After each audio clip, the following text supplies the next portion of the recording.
estando con nosotros ahora y bueno, también los que se van a ir conectando en el futuro. Ahí ¿me ves bien, Raúl? ¿Todo bien? ¿Me escuchas? Sí, sí, te escuchamos. Súper. Bueno, estamos iniciando invierno, Raúl, ¿no? Y ahorita se viene Mm. temporada, bueno, acá en Chile, en Sudamérica, de procesos de mapeo, de calificación. Y bueno, y también en países donde no hay estaciones se viene también una temporada húmeda, ¿no? Entonces vamos a analizar un poco cómo eso impacta los procesos. Así que bueno, quiero darte la bienvenida, te dejo para que te presentes y compartamos este primer webinar de temporada. Bien, buenas tardes a todos, bienvenidos a este webinar. Voy a presentar ahí, por mientras me presento, un segundo. Aquí vamos a compartir pantalla y listo. Y ahí sí. Entonces ya nos podemos ver. Buenas tardes a todos, bienvenidos. Mi nombre es Raúl Quevedo. Voy a ser el facilitador del día de hoy en este webinar sobre el impacto del invierno en la logística de productos farmacéuticos sensibles al tiempo y temperatura. Bien, así que tratemos de hacer bien dinámico esta actividad, así que sea muy participativo, con muchas preguntas que nos puedan surgir, y la idea es poder generar debate también en estas instancias. Bien, Claro no que sé sí, si... Raúl. Y bueno, saludar. Claro que sí. Bueno, y saludar a los que se están conectando desde muchas partes. Hay un saludo a Vicente, a Pablo que nos manda por aquí en los comentarios. Y bueno, partamos con este webinar porque tenemos poco tiempo y muchas cosas que ir resolviendo. Les pido a todos también que vayan levantando la manito para ir participando y bueno, también este webinar después va a ser compartido en YouTube para que puedan repetirlo cuantas veces ustedes quieran. Así que Raúl, te doy el inicio. Bien, entonces vamos a comenzar con este webinar sobre el impacto del invierno en la logística de productos farmacéuticos sensibles al tiempo y temperatura. Bien, en relación a lo primero que tenemos que reconocer son las guías y normas de referencia, que es muy interesante porque ahí nos da la base con respecto a los estudios térmicos que nosotros hacemos, sobre todo a los productos farmacéuticos que son sensibles al tiempo y la temperatura. Siempre comenzando con la referencia de la OMS. En primera instancia tenemos el informe número 37, que es el Technical Report 908, es equivalente al informe 37, en su anexo 9 de la guía de buenas prácticas de almacenamiento para productos farmacéuticos. Bien. Luego acá tenemos también el informe 44, que sería el Technical Report Series 957, el anexo 5, guía de buenas prácticas de distribución para productos farmacéuticos. Bien, esos dos generalmente ahí ya estamos hablando de buenas prácticas de almacenamiento y de buenas prácticas de distribución como aspectos de guía regulatoria y que muchos países han tomado como parte de una traducción y luego la transforman en una norma técnica, en una resolución o en algún documento de obligación que se debe cumplir en el país. Bien. El nuevo que está dando mucho más que hablar es el reporte técnico 961 en su anexo 9, que ya habla de un modelo de guía de almacenamiento y transporte, ¿ya? Para los famosos productos que son farmacéuticos sensibles en tiempo y temperatura. Y este informe, el anexo 9, ya saca no solamente un anexo, sino que también emite una serie de suplementos que se aplican como guías de base o de referencia para que nosotros comencemos también a aplicar en nuestros procesos de los productos PFCTT. Bien. Aquí podemos ver los suplementos que hacen parte de esta guía, ¿cierto? Que la OMS lo sacó del anexo 9 y son 16 suplementos, ¿no? Ya con el informe 961 del 2011 y con respecto a refuerza los aspectos de buenas prácticas de distribución para productos farmacéuticos, ¿no? Que se cruza también con el anexo 15 de calificación y validación de la parte de PICS o EMA, ¿no? Que son ahí guías de referencia internacional. ¿Cuáles son estos suplementos? Son 16, es muy interesante, porque está el suplemento 1, selección de sitios para instalaciones de almacenamiento, cuando nosotros tenemos que tomar una decisión y generar los requerimientos de usuario. Suplemento 2, diseño y adquisición de instalaciones de almacenamiento. El suplemento 3, estimación de la capacidad de instalaciones de almacenamiento, que es una realidad, ¿no es cierto?, en la generación de la URS. Suplemento 4, seguridad del edificio y protección contra incendios. Suplemento 5, mantenimiento de la instalación y el almacenamiento. El suplemento 6, sistema de monitoreo de temperatura y humedad para áreas fijas de almacenamiento. Suplemento 7, calificación de áreas de almacenamiento con temperatura controlada. El suplemento 8, mapeo de temperatura de áreas de almacenamiento. Suplemento 9, mantenimiento de equipos de refrigeración. Entonces ya aquí nos sale el suplemento 8 que hoy día se está aplicando mucho, que es el de mapeo de temperatura en almacenamiento, y también el suplemento 6, que son sistemas de monitoreo de temperatura y humedad para áreas de almacenamiento. En conjunto, perdón, con el suplemento 7, que es la calificación de área. Y el suplemento 9 habla del mantenimiento de equipos de refrigeración. Suplemento 10, verificación de precisión de dispositivos de control y monitoreo de temperatura. El 11, cualificación de vehículos frigoríficos de carretera, que también se está aplicando bastante. Y tenemos también el suplemento 12, que habla de operaciones de transporte a temperatura controlada por carretera y por aire, que aquí podríamos decir que el suplemento 12 me sirve como una buena guía justamente para tomar aspectos que debo aplicar a los vehículos que prestan los servicios de transporte y logístico, ¿no?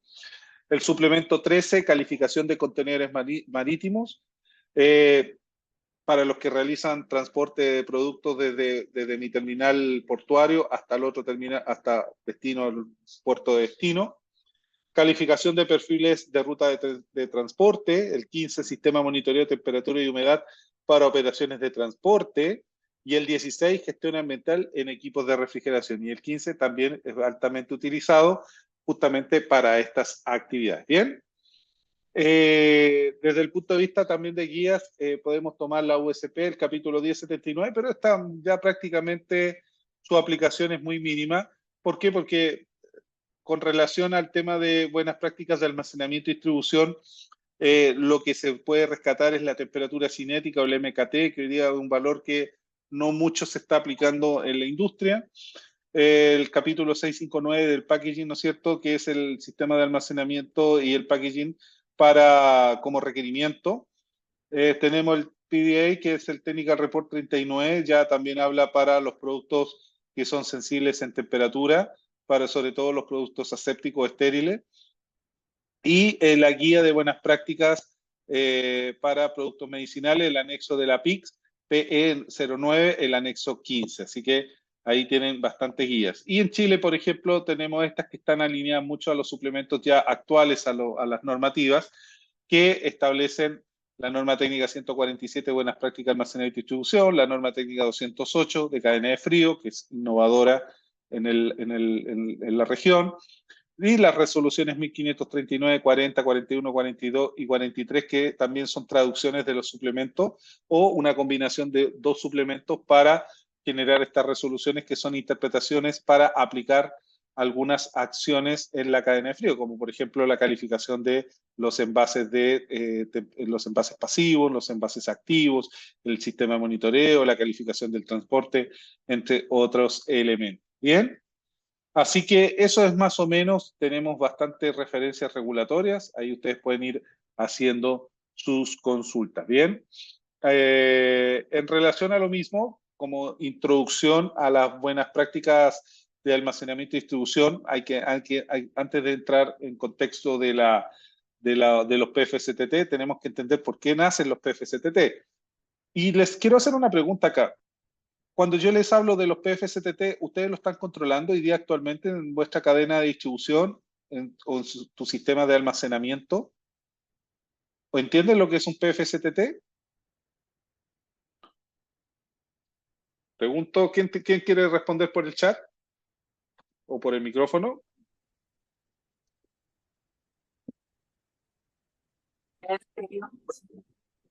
¿Alguien por ahí? Maura. Maura. ¿Cómo estás, Maura? Tanto tiempo desde ayer. Hola.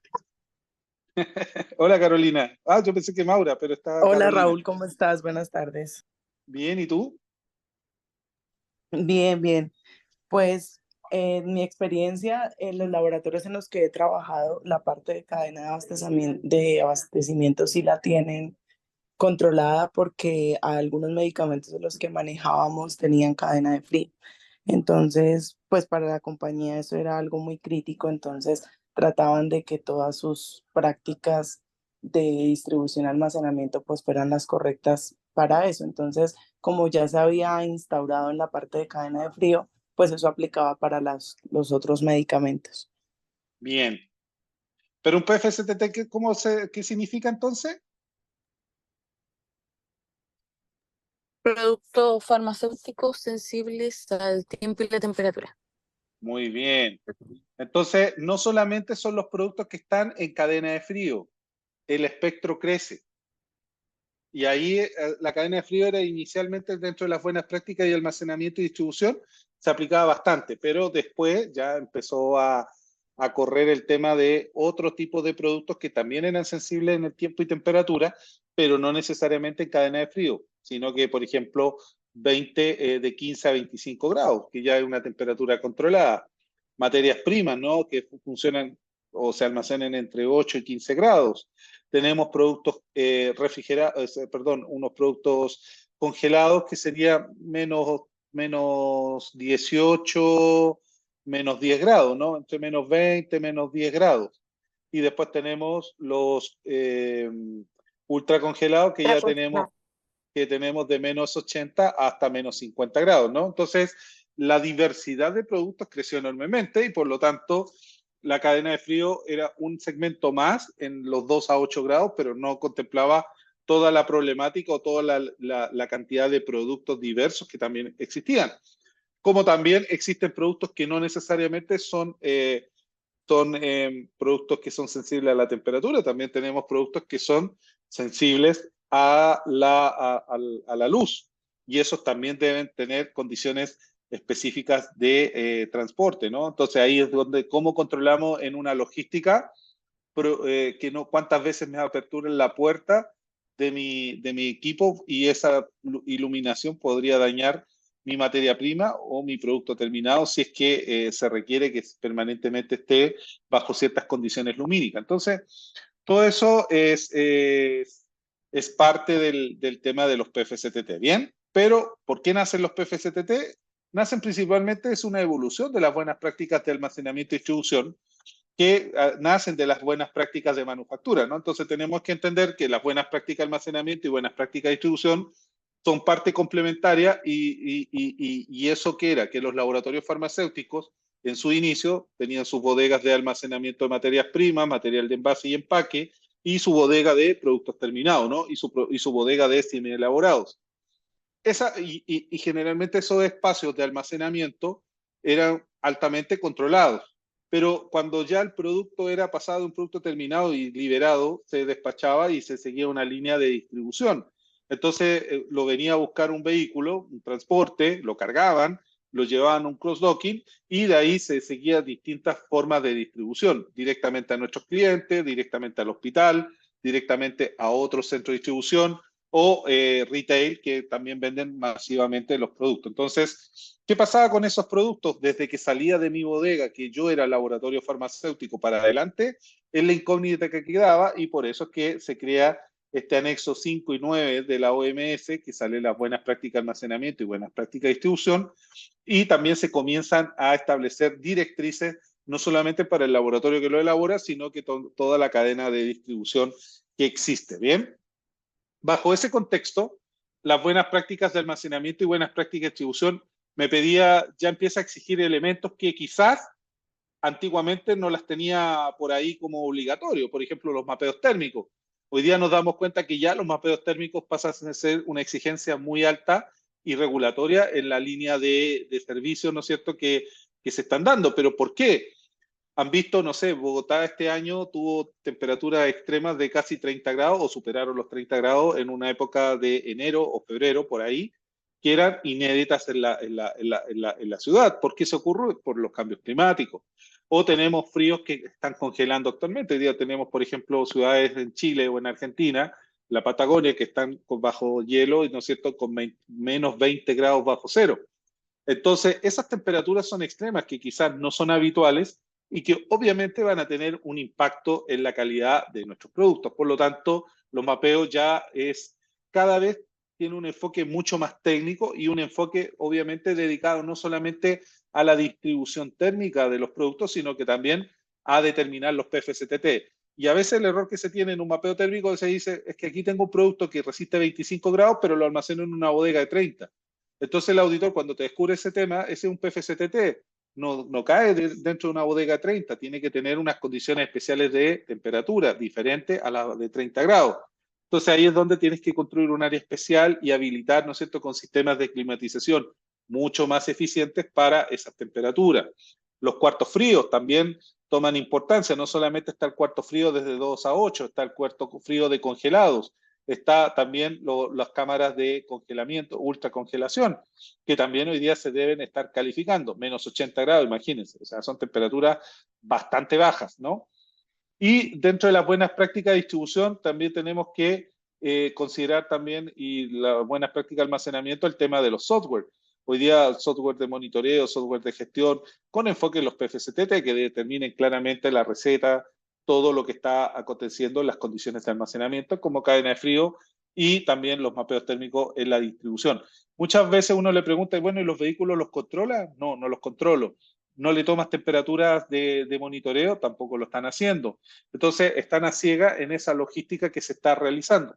Y es una realidad, seamos conscientes de que eso genera gap y dudas o incertidumbres en mi proceso, porque yo me preocupo de satisfacer o consolidar todo bajo una normativa, bajo una especificación técnica, invierto muchos recursos en acondicionar mi bodega, pero el transporte generalmente no lo está cumpliendo y no tengo cómo controlarlo. Entonces, una de las formas de controlar esos procesos es a través de los sistemas de monitoreo. ¿Bien?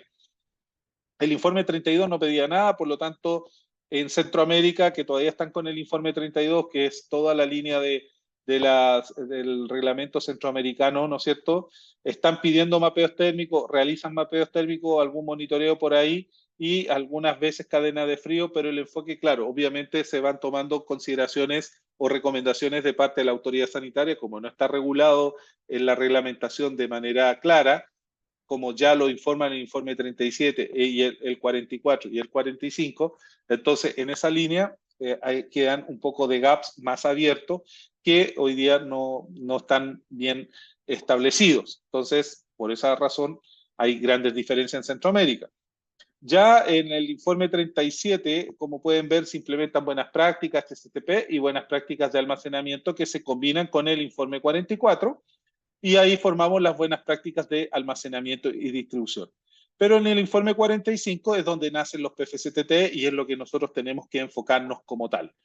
Esto es una buena introducción para ya empezar nosotros a poder hablar de los PFCTT y el impacto que ha tenido, ¿no es cierto?, el tema climático hoy día como tal. Entonces, ¿qué es un PFCTT? Como yo les preguntaba, es un producto que es farmacéutico, que es sensible al tiempo y la temperatura y lo puede afectar directamente la luz, la humedad o la temperatura, entre otros elementos. Incluso hay algunos que te puede, por la condicionante, puede incluso hasta la vibración. Por ahí he estado leyendo alguna farmacopea que te puede afectar hasta la vibración en algunos productos. ¿Bien? No sé si hay dudas, consultas. Clau, no te he dejado hablar, perdóname, me entusiasmé. Así que ahí no sé si vas a entregar algún comentario. Bueno, aquí está Maximiliano Cárdenas. Dice, soy estudiante de logística, me gustaría saber más sobre ese concepto. Los PFCTT, bueno, informe 45, anexo 9 y todos los 16 suplementos.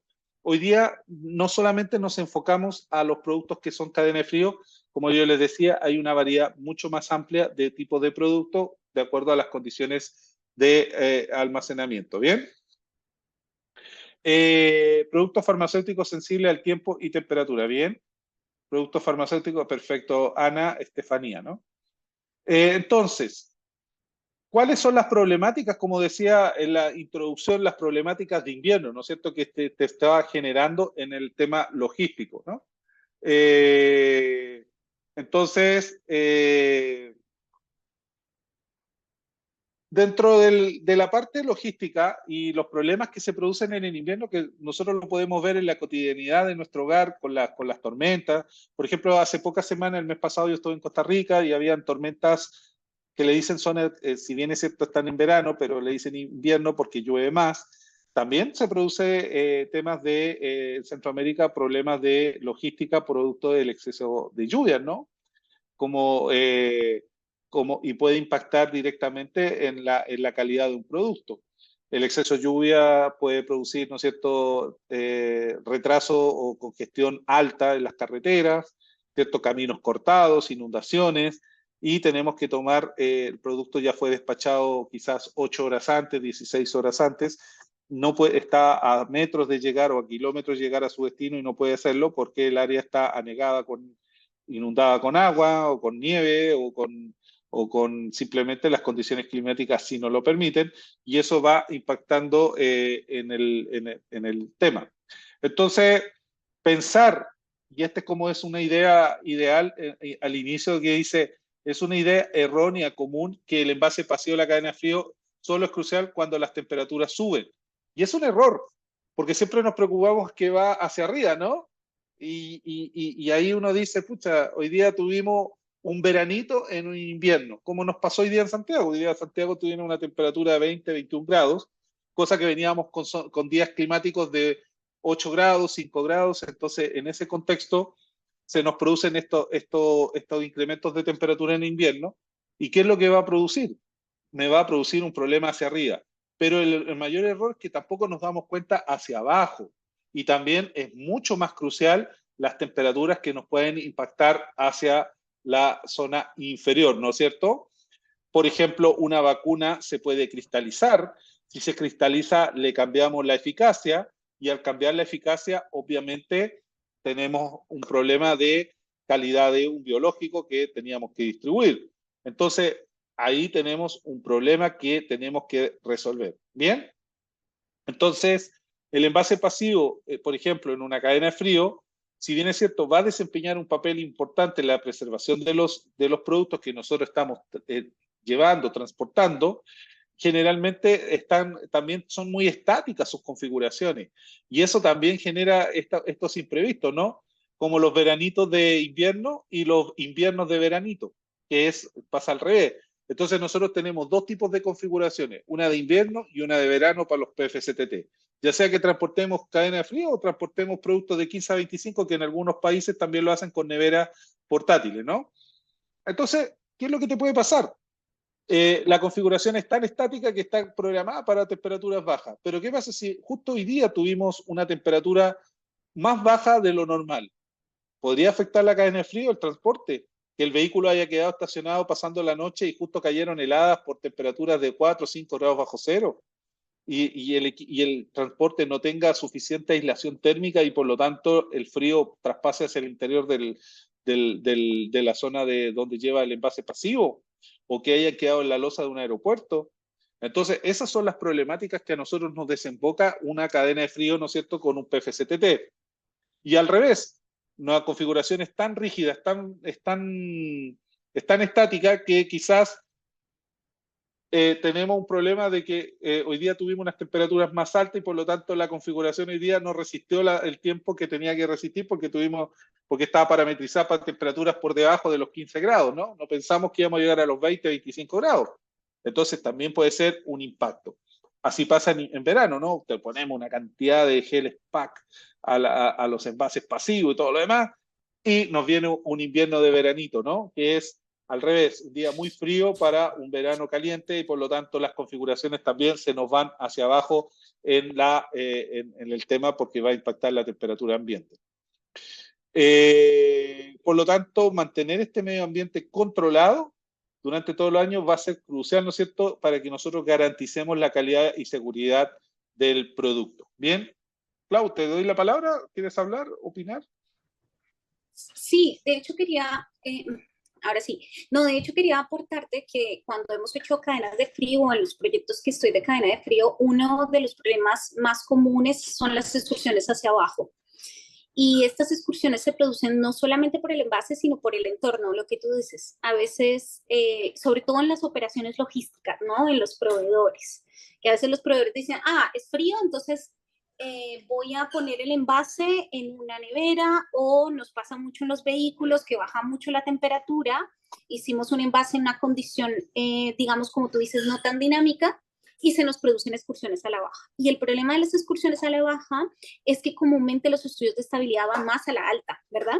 Entonces es más difícil de manejar esos desvíos. ¿Dónde lo veo más, Raúl? Por ejemplo, en las operaciones con cross-docking, ¿no? Aquellas operaciones donde el operador logístico saca nuestro envase pasivo y digamos que lo lleva a un centro de acopio, a un lugar donde lleva a cabo un proceso de cross-docking. Por ejemplo, pasa mucho en Santiago a Viña, ¿no?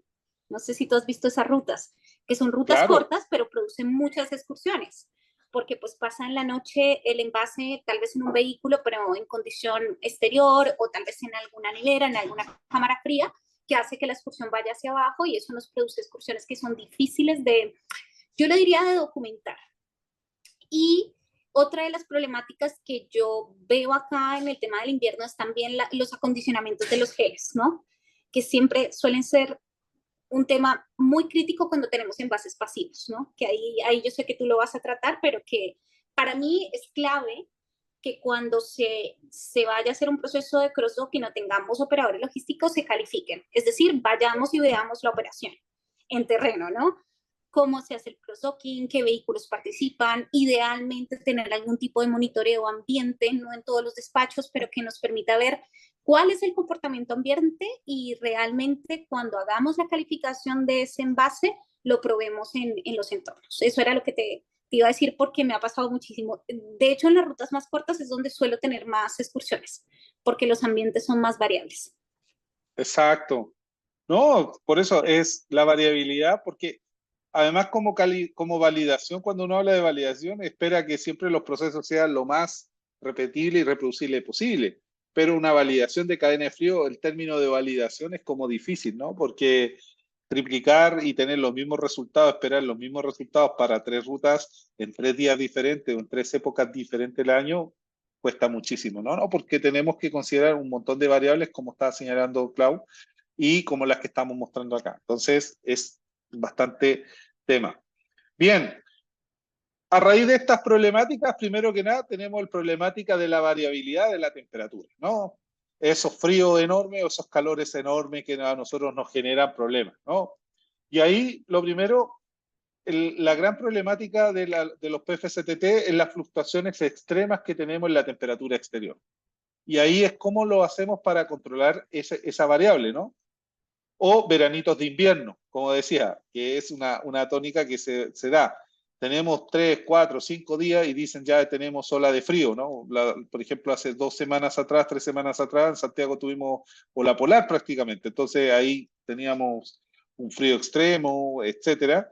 Y ya esta semana ha salido el sol y no calienta mucho, pero hoy día sí calentó. Entonces hoy día tenemos un pequeño veranito en un periodo ya más estático desde el punto de vista de, de la cadena de frío.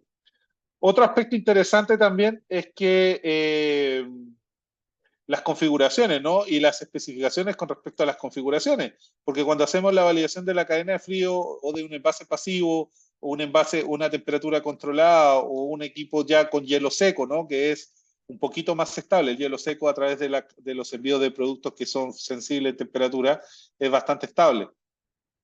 Entonces, eh, ahí tenemos que siempre nos preocupamos en las zonas altas, ¿no? Cuando nosotros tenemos temperaturas por sobre y puede afectar la configuración. Pero ¿qué pasa en una configuración de 2 a 8 y tenemos 4, 5, 6, 7 o 10 grados bajo cero? ¿Cómo reaccionará el envase pasivo en esa condición? Si el vehículo además no tiene sistema de climatización. Entonces, ahí es donde también puede afectar. Y aquí les pregunto, ¿ustedes controlan los transportes que le está transportando sus productos? ¿Le han evaluado el tipo de aislación térmica que tiene el transporte? ¿O es un tipo metálico sin ningún grado de aislamiento térmico? ¿Tendrá sensores de temperatura para monitorear esas rutas que están llevando? Les pregunto abiertamente acá. Es una pregunta comprometedora, no. Hola ¿Qué dicen Raúl, ¿cómo ustedes? estás? Hola María Victoria. Hola, Eh, no te he reconocido. Aquí estoy. Oye, yo creo que lo que tú estás comentando es bastante más. Voy a hablar obviamente del caso de Chile, que es donde estoy yo. Chile es un país sumamente largo Ujú. y generalmente las empresas, y lo digo con conocimiento de causa, se preocupan de los transportes que hacen distribución en Santiago. Ujú. Los transportes propios, que la mayoría son Claro, propios o bien son contratados, pero que son dedicados. Pero el exacto. problema, y tú me imagino que bien lo sabes, es cuando se van a otras regiones. Y como dije, Chile es un país tan largo, se van a otras regiones y lo digo con mucho conocimiento de causa, hasta ahí nomás llega el monitoreo y el control de la temperatura. Exacto. Cuando salen de Santiago y los entregan a las empresas courier, a las empresas que no son dedicadas para la empresa farmacéutica, que le llaman troncales, y son los que entregan en las ciudades principales y después los dejan en unas agencias o en una oficina y de ahí sale la última milla a entregar al cliente. Nada de eso es controlado. Hoy día hay yo creo que en algunos casos ya están partiendo, pero está muy en pañales, muy en pañales. Te lo digo porque lo sé bastante bien. Así que es un desafío gigante que tienen las farmacéuticas. Y si tú les preguntas, claro, están controlando, pero todo lo que se hace en Santiago nomás. Exacto. Es que tú lo has dicho muy bien con respecto al tema del transporte de larga distancia, ¿no? Sí. Ese que quizás se entrega a una empresa más con vehículos mucho más grandes, que ni siquiera se sabe si están haciendo cross-docking ahí, no se sabe la ruta, simplemente tú ves que el pedido salió a tal hora y llegó a tal hora, pero no logras visualizar qué pasó durante toda esa ruta y durante todos esos tiempos que estuvo fuera, qué pasó con tu producto, dónde paró, ¿no es cierto? A qué condiciones estuvo, porque no se está ni siquiera a veces monitoreando. ¿Bien? Exactamente. Gracias, María Victoria. Hola, Bien. Raúl. Hola, ¿con quién más? ¿Alguien hizo? No, no, fui yo que dije sí, Ah, Raúl. Gracias. dale. Gracias. ¿Quién más tiene algo que comentar? Bueno, si no, eso es como la variabilidad de las temperaturas. Por otro lado, también tenemos el tema de los problemas de accesibilidad, ¿no? Por ejemplo, como estamos en invierno, zona sur, la nieve, el hielo, los pasos internacionales. Hoy día, ¿cuántos camiones o cuántos transportes desde a distintos lugares de América Latina están sufriendo retraso? Por ejemplo, simplemente el comercio desde Brasil o Argentina hacia Perú o hacia Chile o hacia Bolivia, condicionando para la salida del puerto hacia el Pacífico, ¿no es cierto?, para poder exportar. Esos productos están sufriendo, obviamente, retraso y ahí es donde entra la fortaleza del transporte que se tiene, los sistemas de climatización que pueden obtener y también los envases activos o envases pasivos que se implementan en este tipo de productos. Y si un vehículo de estas características queda atrapado en la cordillera, ¿no es cierto?, cruzando la parte internacional, ¿qué es lo que podría ocurrir en ese tema? Baja la temperatura, descenso de temperatura por debajo de los 0 grados, y ahí ya tenemos riesgo, ¿no es cierto?, de sufrir congelamiento del producto que estamos transportando. Entonces, también la nieve me retrasa, me puede producir el mal clima, no solamente la nieve, sino la lluvia, ¿no es cierto? Y las tormentas del invierno, así como genera, también me puede generar tiempos de tránsito más largos y posibles abusos en las temperaturas que yo estoy sometiendo a mi producto. Bien. Otro aspecto, las carreteras que se vuelven intransitables, tienen grandes problemas, carga y descarga se vuelven más difíciles y también aumenta el riesgo de exposición de temperaturas inadecuadas. Tenemos una ruta que debe soportar un tiempo determinado y esa se extiende por más tiempo y queda fuera de la validación, porque no sé, habíamos manifestado 3 días, por dar un ejemplo, y ya tenemos 3 días y medio, 3 días o casi 4 días, y ahí ya, como se salió fuera del tiempo establecido, aunque a veces ahí entra un criterio del director técnico que recibe, dirá, pucha, si tiene un sensor testigo, un punto de monitoreo, quizás te podría aceptar el producto a ver si no te presentado excursionamiento. Pero si los presentó, ya estamos con problemas.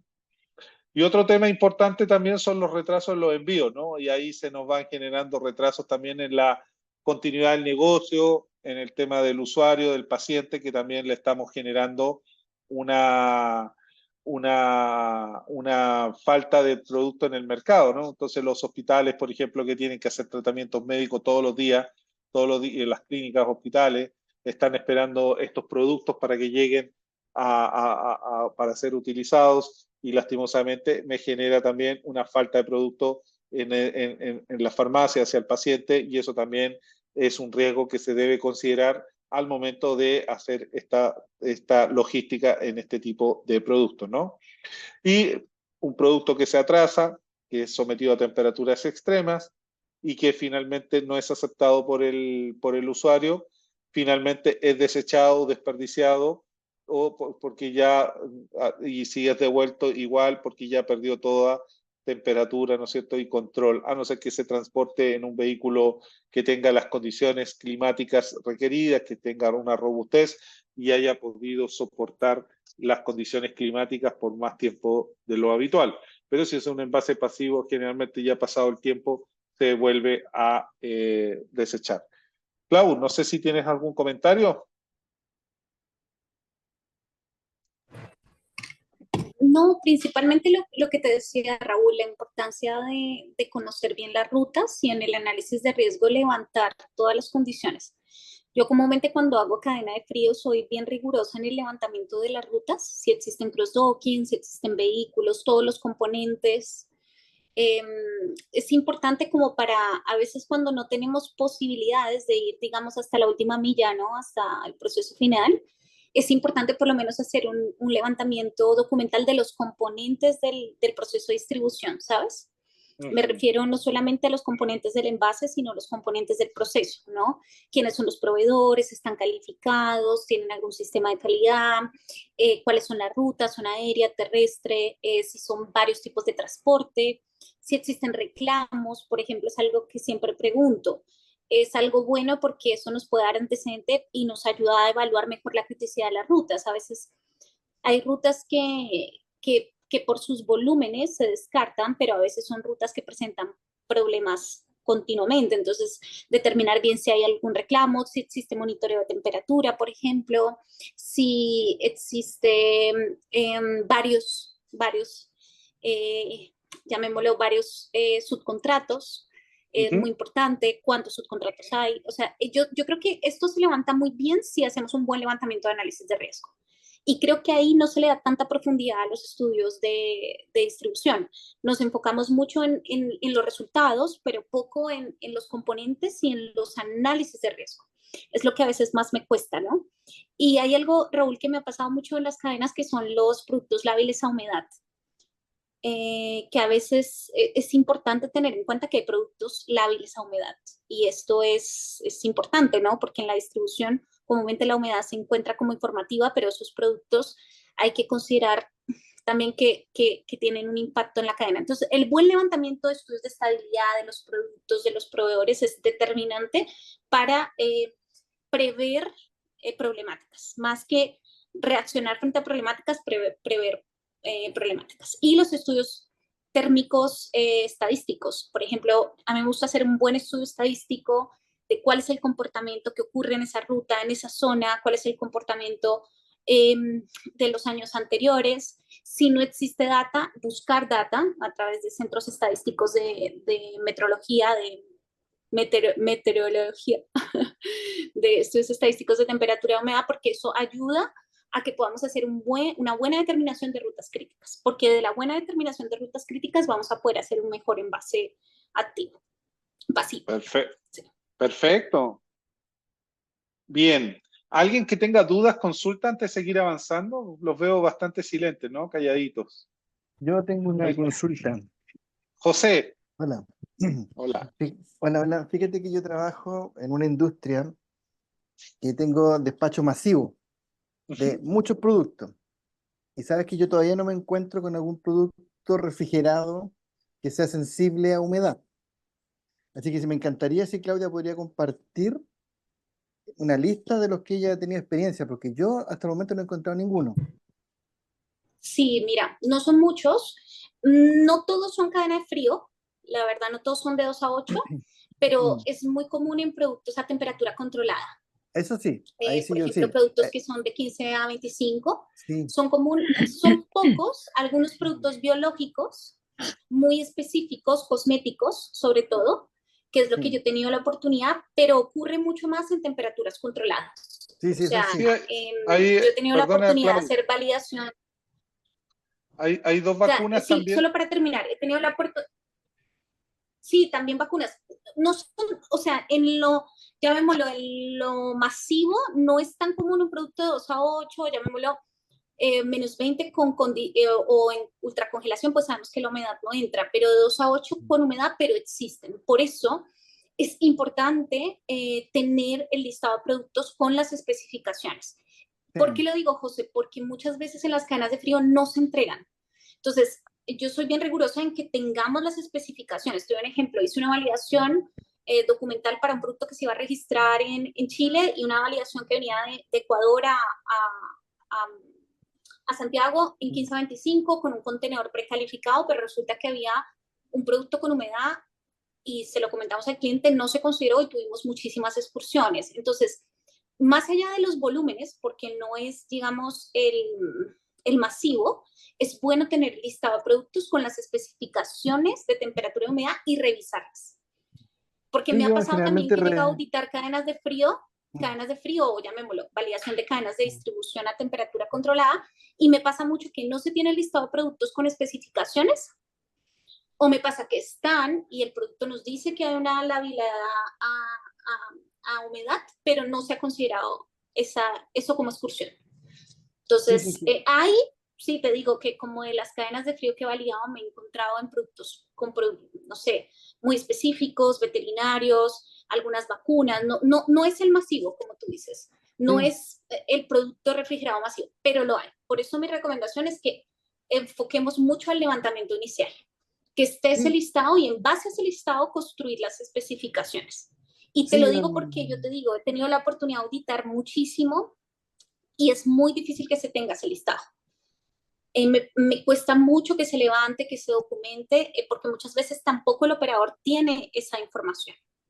Entonces es muy importante que la información de la habilidad esté documentada en las cadenas de la validación, ya sea de temperatura controlada o de cadena de frío. sí, pues, sí, por eso justamente te pedí los productos, porque yo, donde yo trabajo, sí tenemos revisado todos los productos a través del registro sanitario, porque ahí vienen las condiciones de almacenamiento específicas. Por lo tanto, digamos, tenemos toda Claro, esa pero muchas información. veces ese registro no se tiene. Hay muchas veces que se hacen procesos de distribución, pero la información del registro a veces no es dueño quien hace el proceso de almacenamiento y distribución, ¿ves? O quien está Sí, validando. Entonces, sí, no siempre tienen la información no solamente de la temperatura o el rango, sino de las especificaciones de los estudios de estabilidad. Yo te digo que en general, como te digo, yo creo que hemos validado unas 400 cadenas, ha sido casos muy puntuales en algunas vacunas, en algunos biológicos. En Chile, te digo, más veterinarios, pero es importante que esté. Y sí me lo he encontrado y como te digo, sobre todo en cadenas a temperatura controlada, es algo que te puede cambiar cómo manejar los desvíos o excursiones del estudio. Sí, eso Raúl ahí. Creo que Claudia, para apoyar un poquito lo que tú dices en el levantamiento de información, estoy de acuerdo contigo.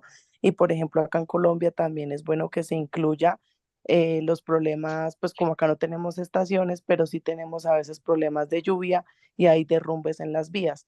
A mí me pasó un caso puntual de una excursión que teníamos una entrega de medicamento en Villavicencio y pues la vía Bogotá-Villavicencio tiene muchos problemas de derrumbes, entonces dentro del análisis de riesgo es bueno también incluir si hay un tema ya topográfico o algo así en la vía que de pronto pueda afectar la entrega del medicamento pues a su destino. Que te incrementa los riesgos en la ruta. Yo por eso siempre recomiendo que si hay reclamos, hay problemas comunes, todo esto se incluya, porque vuelvo y les digo, a veces nos enfocamos mucho en las pruebas, pero para mí las pruebas van a ser como el desafío final. Hay que robustecer mucho más la información inicial. Y ahí complementándote, Maura, el tema de la calificación de proveedores es algo que casi nunca lo encuentro. O sea, comúnmente los operadores logísticos no tienen calificados los proveedores o existe una calificación documental muy superficial y eso nos hace que hagamos estudios en base a procesos que no son reproducibles y replicables, porque el proveedor puede estar cambiando de personal continuamente o subcontratos. Entonces eso, entre más robusto sea la parte de levantamiento de análisis de riesgo, yo siento que los resultados pueden ser mucho más, llamémoslo, exitosos porque se arma un buen envase. A eso voy. Pero sí, muy buena tu acotación, Maura. Bueno, un poco comentando, los PFSTT generalmente ahí entran las fichas de estabilidades, ¿no? Y hay que tener, por ejemplo, los distribuidores logísticos tienen que tener claro los estudios de estabilidad de los productos. A veces yo sé que el laboratorio no los comparte por un tema de confidencialidad con la empresa distribuidora, pero la empresa distribuidora tiene que, con base a las especificaciones del producto, tiene que darle también el cuidado y la prioridad. Igual es importante que el director técnico responsable del centro de distribución logístico también tiene que tener considerado esa información. Ahora, hay productos que, por ejemplo, hay algunas vacunas que te exige la distribución y que tiene que declararse la humedad relativa. De hecho, por ahí vi algún producto que va congelado y la humedad obviamente tenía que estar con una ponderación hasta 75% como especificación.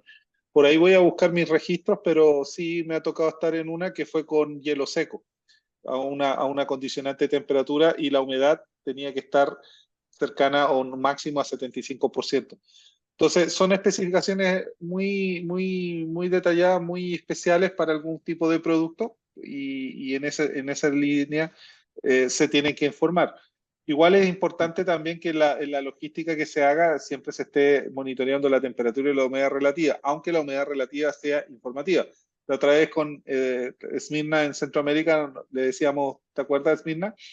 En unas pruebas de mapeo hablábamos de la humedad relativa que uno la exige la autoridad sanitaria, aunque en el país no se va a cumplir porque las bodegas no tienen sistemas de climatización y hay que poner sistemas de deshumidificadores, sobre todo en Centroamérica que llueve mucho, en Colombia llueve mucho, y la autoridad sanitaria simplemente te exige a que le declares la humedad relativa de acuerdo a la clasificación climática que establece ICH. Entonces, ahí son debates que se generan y es interesante poder definirlo claramente a través del criterio del director técnico si realmente va a ser informativo o no. Y la humedad en algunos lados pasa a ser prácticamente casi un requisito.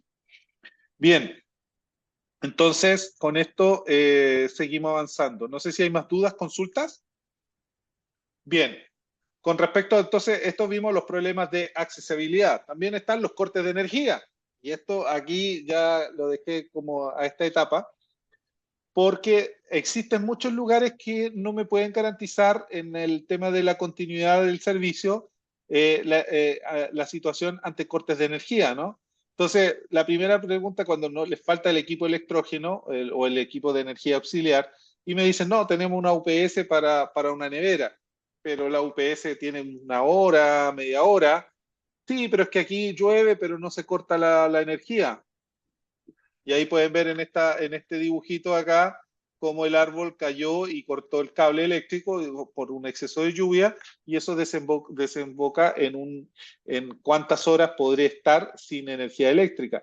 Y eso es crucial, ¿no es cierto? Tanto en mi bodega de almacenamiento, en mi cuarto frío, ¿no es cierto?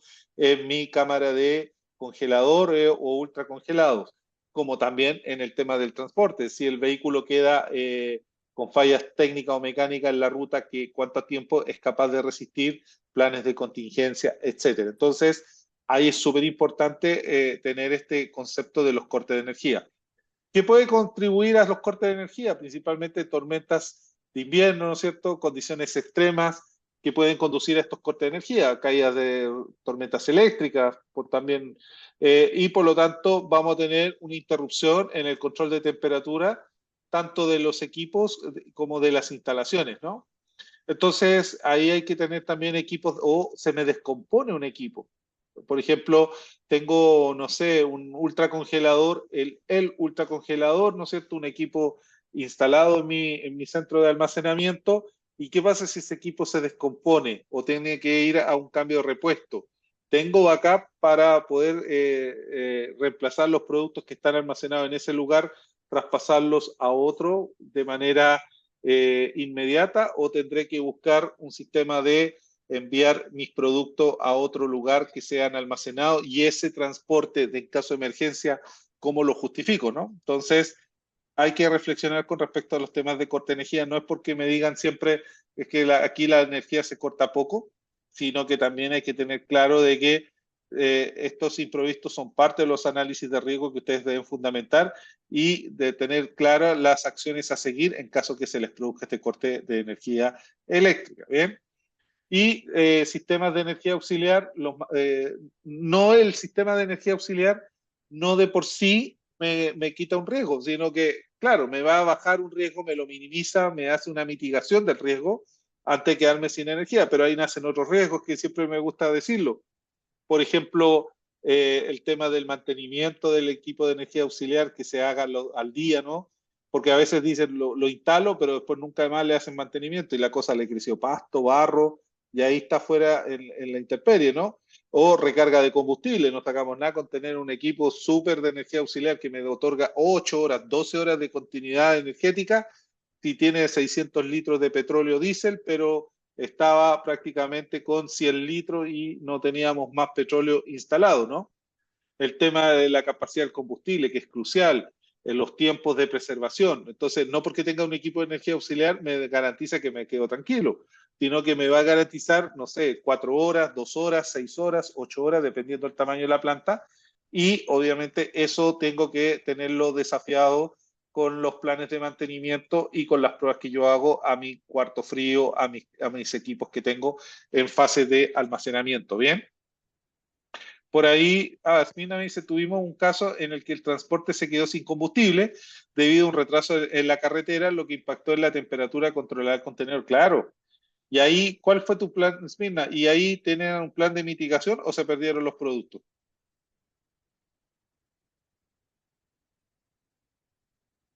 ¿No? Ahí, no sé si puedes hablar. Bueno, quizá por micrófono no puede. Ahí es súper importante que se establezca los backups, ¿no? Procesos que estén claramente definidos con la empresa de transporte y podamos decir, oye, tenemos un problema de, no sé, 300 kilómetros, pero ¿cuántos son los puntos más cercanos en caso de una falla mecánica, un accidente, carretera, la carretera está cortada, hay protestas, ¿no es cierto?, etcétera. Entonces hay que tener muy claro ese tema. Bien, ¿alguna duda, pregunta que tengan? Están muy callados hoy día, ¿eh? Parece que ya el hambre o el cansancio del día. La hora, la Pues, semana. sí, bien, seguimos entonces con este tema. A ver, Yo quería comentar algo. Sí, ¿Puedo? María Victoria, sí, dale. Sobre el equipo electrógeno de emergencia que tú comentaste, hay que hacerle pruebas de desafío. Y una de las pruebas que es sumamente importante hacer es la prueba de corte de energía. Efectivamente ahí poder, ¿no es cierto?, ver funcionar el equipo en condiciones reales, entre comillas obviamente porque es un corte programado, y ver qué capacidad tiene de levantar todos los sistemas que debe levantar en un corte de energía, porque por supuesto según la capacidad, como bien lo dijiste tú, ahí se va a ver qué va a levantar me refiero a que llegue la energía a, no sé, pues el sistema de monitoreo, los HVAC, ¿no es cierto?, en bodegas, los de las cámaras, todo, a lo mejor no todo puede estar conectado a ese equipo, y ahí uno ve, porque cuando se corta programado, a veces el equipo tiende a partir y se cae, tiende a partir, y eso es porque obviamente la carga es mucho mayor de lo que el equipo puede soportar, y eso es muy importante que se sepa antes de que llegue un problema real. Exacto, totalmente de acuerdo. Es más, hoy día no sé si tú te diste cuenta con los cortes de energía en Santiago que tuvieron por los últimos temporales, Sí. los equipos de energía auxiliar de los condominios, de los edificios, están hechos, son grandes, ¿no? Más o menos tienen para autonomía de 4 o 6 horas de autonomía, hasta 8 horas. Y los tenían que parar a cada 2 horas porque se recalientan y es por falta de mantenimiento, por falta de piezas que no se la hace. Entonces, como entre hacerle el mantenimiento a algo más importante y el electrógeno, le hago a lo más importante que está por allá y no al electrógeno que está, Claro. como no me existe. En una validación de cadena de frío, obviamente el equipo electrógeno emergencia no está incorporado para calificarlo, pero sí es parte, como bien lo dijiste, de nuestros riesgos y tenemos que, si bien no calificarlo, hacerle las mantenciones, las pruebas de desafío, porque si no vamos a perder todo lo que tenemos almacenado. Y un detalle, María Victoria, en el procedimiento, en el instructivo de mantención y en caso de falla de energía eléctrica, definir claramente quién es el responsable, ¿no? Por turno, ojalá. Claro, Porque, exacto. porque a veces en el procedimiento dicen el área de mantenimiento. Entonces el área de mantenimiento hay como 10, 15 personas y de repente unos están en mantenimiento de planta, hay otros que son mantenimiento de áreas exteriores, otros de mueblería. Entonces hay que definir claramente quién es el responsable técnico, o sea, del equipo, ¿no? Porque De la después dicen, mantención preventiva, sí. ese gesto que te hacen, yo no sabía, a mí nadie me avisó. Claro. Sí. O a veces le cambian el celular y no actualizan las alarmas que llegan al responsable y después el responsable se salva, ¿no? Dice, pues a mí no me A llegó mí ni no me una llegó alarma. nada, claro, claro, es Porque, cierto. porque, porque O la bien empresa, cuando obviamente, claro, como dices tú, no le llegan las alarmas o bien el personal de guardia, cuando está involucrado en los planes de contingencia personal de guardia, también pues no tiene el celular actualizado de la persona a la que tenía que llamar, todas esas son cosas que hay que tener bien cubiertas. claro, así que son parte de los cortes de energía que tenemos que hacer desafíos, ¿no? Bien, hay algo entonces más común en los PFCTT también de parte de los problemas que se estamos viendo por invierno y por verano y por todas estas situaciones, cadenas de frío que no están validadas, proveedores de envases pasivos y componentes que no están evaluados principalmente, no se documentan los controles de cambio, no se cuenta con estandarización de procesos y la infraestructura es no adecuada. Entonces, ahí contribuye más a que cuando se producen estas eventualidades, se me cae el sistema, se me caen los procesos y generalmente empiezan la pérdida de producto y dar justificaciones o tratar de empezar a investigar la causa raíz, ¿no es cierto?, cuando se me generan los desvíos y los planes capa en la organización. Bien, así que bajo ese esquema es crítico entonces evaluar y tener todo resuelto antes que se produzcan estas situaciones extremas. Bien, ¿cómo gestionamos las excursiones de temperatura en el almacenamiento? Principalmente las excursiones siempre se tienen que trabajar desde un punto de vista validado. La validación es fundamental porque eso no estandariza los procesos, estandariza los equipos, estandariza las personas, ¿no? Entonces la validación queda todo bien parametrizado. Entonces eso nos contribuye y nos aporta un grado de seguridad enorme en este proceso. Segundo tema, el tema de las desviaciones, ¿no? Tenemos que registrarlas. A veces, como decías María Victoria, a veces pasa que los vehículos se controla mucho el transporte local, ¿no es cierto?, dentro de la ciudad, pero ya el transporte en carretera y transregional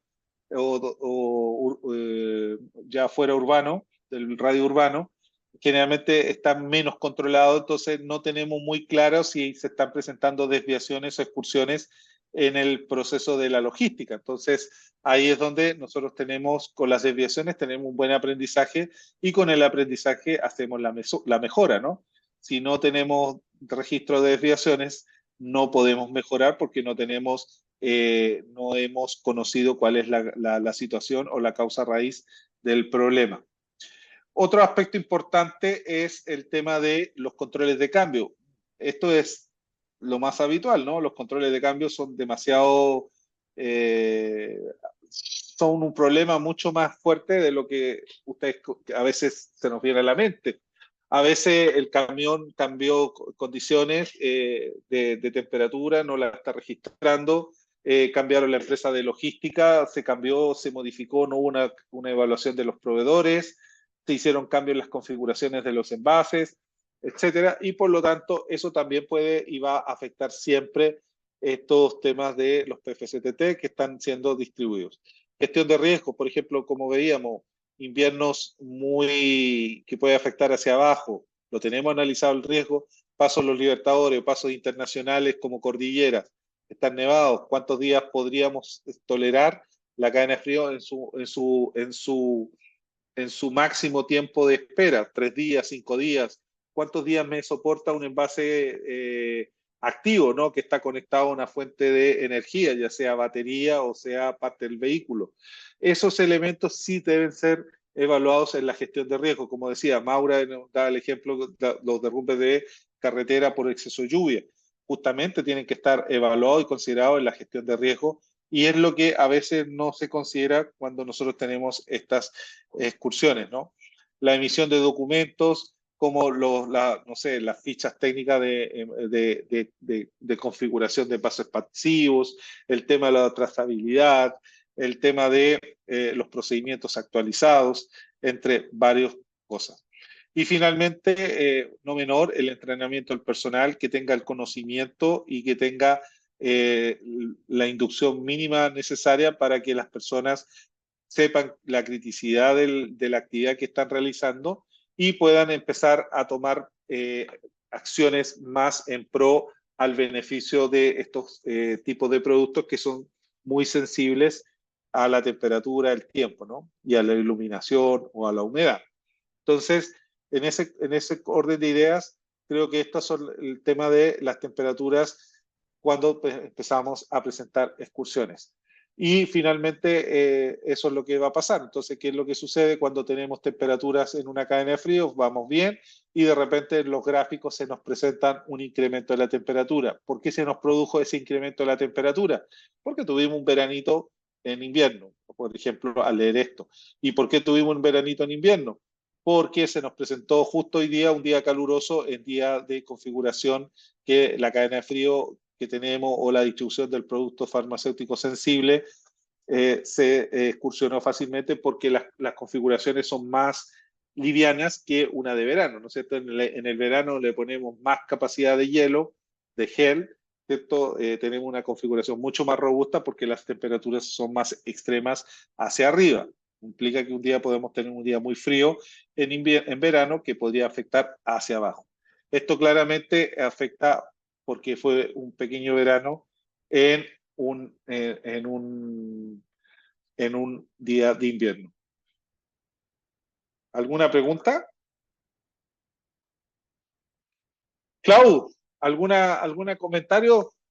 Estoy hablando y no te he dado la palabra.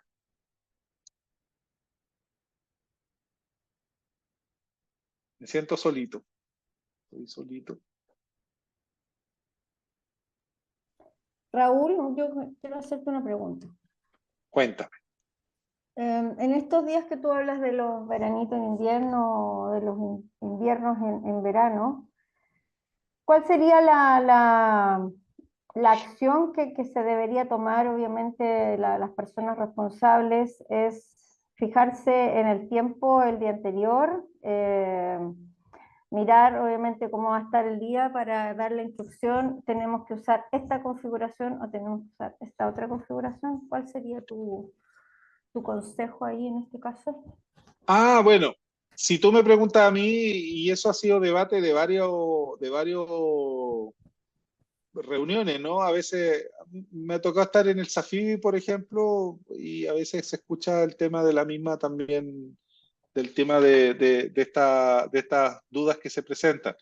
Y aquí es fácilmente, lo que pasa es que cuando tú tienes el envase pasivo para transportar un producto farmacéutico sensible en tiempo y temperatura, le estás dejando toda la responsabilidad, ¿no es cierto?, al envase pasivo. Y hoy día, por ejemplo, en varios países el envase pasivo no solamente se utiliza para productos refrigerados, sino que también se utiliza para productos congelados o productos de temperatura 15 a controlada. 25. De 15 a 25 también se utiliza. A mí yo no soy muy partidario del 15 a 25 porque siento que estamos contaminando mucho, que gastamos materiales, siendo que la fortaleza debería ser el transporte, la caja, ¿no? Pero bueno, Claro. son decisiones económicas que se toman en su momento en las compañías. Entonces, esa responsabilidad se le transmite al envase pasivo, pero hoy día creo que estos temas se minimizan mucho más o se controlan mucho más como lo que estábamos hablando hace un momento atrás. El tema de tener empresas de transporte logístico más dedicados, más profesionales. No digo profesionales desde el punto de vista de que son expertos logísticos, sino que más profesionales en el producto que se transporta, ¿me entiendes? En ese detalle. Entonces, hoy día, por ejemplo, como tú decías, el foco siempre está en los transportes locales, pero ¿qué pasa en los transportes de largo alcance, de 800 kilómetros, de 1000 kilómetros que se recorren en transporte? ¿Cómo lo hago? Estandarizo horarios, ¿cierto? Para que en el verano circulen las cadenas de frío en la noche, en invierno lo haré de día para que no llegue la noche y sea complejo. El tema de la aislación térmica, de la capacidad de los equipos, de los vehículos que tengan sistema de aire acondicionado, que se pueda llegar a esa negociación, que ellos se hagan monitoreo de las condiciones de transporte y también la empresa de logística también esté también al tanto de los posibles riesgos que hay en las rutas, producto de las condiciones climáticas, que también es una realidad que también hoy día se puede predecir perfectamente. O sea, si tú sabes que, no sé, vas a recibir un lote de importación y vas a ver que hay una tormenta que van a cerrar el paso de los Libertadores por 3, 4 días, mejor no permitas que manden ruta en esas fechas, sino que trata de postergar y cuando traes más productos para tener mejor abastecimiento de productos y a lo mejor vas a tener que distribuir la logística un poco más en el tiempo. No sé, son las medidas que yo tomaría desde un punto de vista como veo los problemas, entonces me hacen más sentido en esa condición. O sea, profesionalizar mucho más las empresas de logística de transporte en las rutas que están realizando, teniendo vehículos más adecuados en aislamiento térmico y en monitoreo de temperatura y en sistemas de climatización del vehículo para garantizar esas condiciones. Me ha pasado muchas veces, una vez, me acuerdo, en 2015, estaba haciendo una cadena de distribución de 15 a 25 en una empresa X, que fue por ahí en Perú. Y claro, uno hace toda configuración con transporte todo dedicado y después yo me voy yendo y llega una combi a buscar los productos, las cajas nuevamente y se las lleva. Entonces, y la permisibilidad del jefe de logística que permitió que la empresa de que transportaba enviase unas combi a buscar cajas que debieron ser transportadas en un camión 3/4 de esos con aislamiento térmico y con condiciones ambientales. Entonces, son un conjunto de cosas que creo que se pueden ir mejorando y estableciendo claramente estos procesos en la logística. No sé, María Victoria, si te hace sentido. Sí, Raúl, muchísimas gracias. Perfecto. Dale. Bien. Entonces Raúl, tenemos...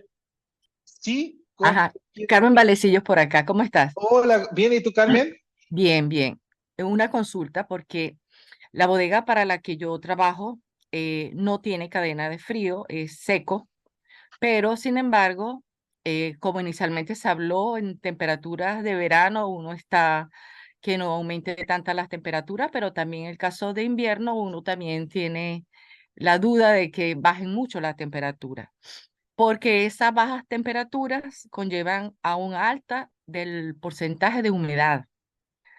Entonces, la norma dice que hasta 60% de humedad.